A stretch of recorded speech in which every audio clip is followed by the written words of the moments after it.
The sky over downtown Chicago glowed pale gold as morning sunlight reflected off glass towers. Crowds poured through the busy sidewalks, but for Lucas Grayson, CEO of Grayson Tech, the world had narrowed to silence. He stood frozen outside a cafe window, coffee cup trembling slightly in his hand, his heart pounding so hard it almost hurt. Inside, sitting by the window with soft sunlight brushing across her face, was Clara, his ex-wife. She looked different, lighter somehow, though the same warmth lingered in her eyes. But it wasn't just Clara that stole his breath.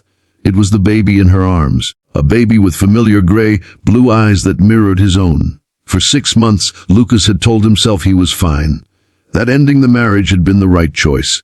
That burying himself in work and signing a few billion-dollar contracts would heal everything.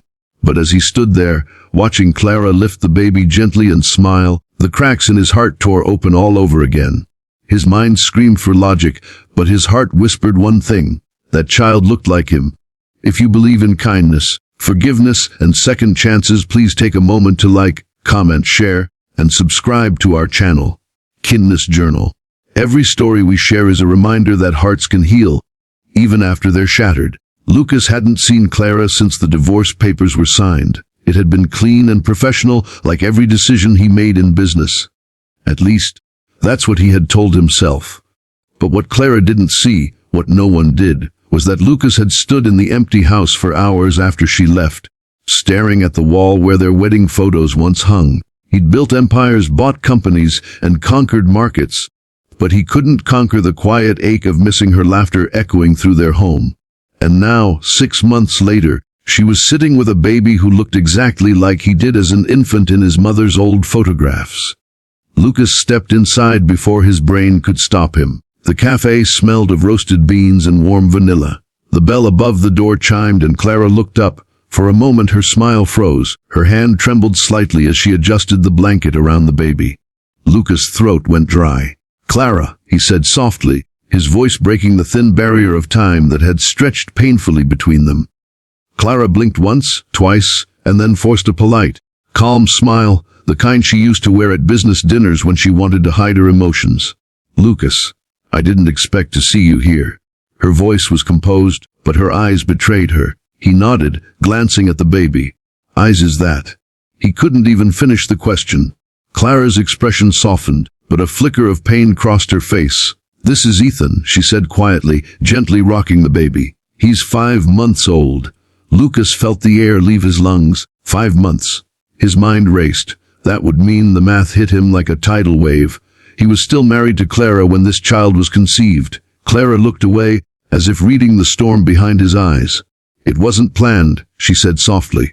"I found out right after the divorce was finalized.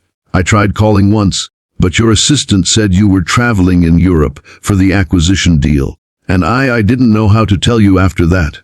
Lucas sank into the seat across from her, staring at the tiny life bundled in her arms. The baby yawned, stretching a tiny hand toward the light. Lucas felt something stir in his chest that he hadn't felt in years. Pure, unguarded emotion. He remembered the fights, the way work always came first. The nights Clara waited up for him, dinners gone cold. The day she'd finally said through tears, "Lucas, I don't want your money. I just want you. But you're never really here." And now, looking at her holding their child, Lucas realized the cost of every board meeting, every merger, every late-night phone call. He had gained everything, and lost the only thing that mattered. The days that followed felt like a dream he couldn't wake up from. Lucas found himself driving past the park near Clara's apartment, watching from a distance as she pushed Ethan's stroller beneath the trees.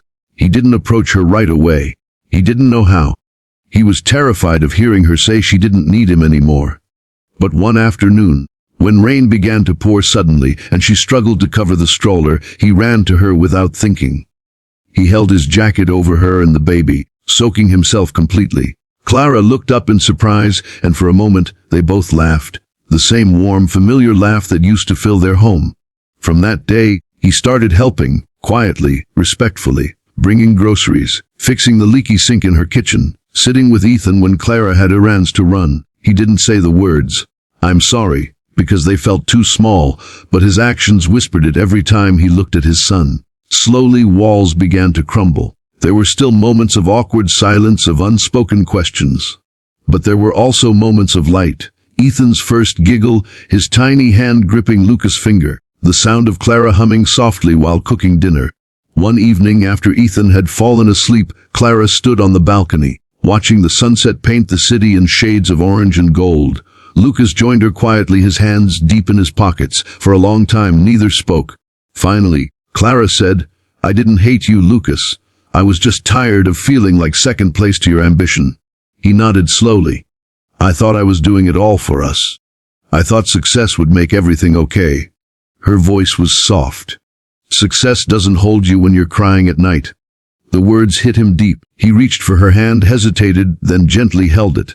"I don't expect forgiveness, but I want to be here, for you and Ethan, not as the CEO, not as the man who failed you, just as the man who never stopped loving you."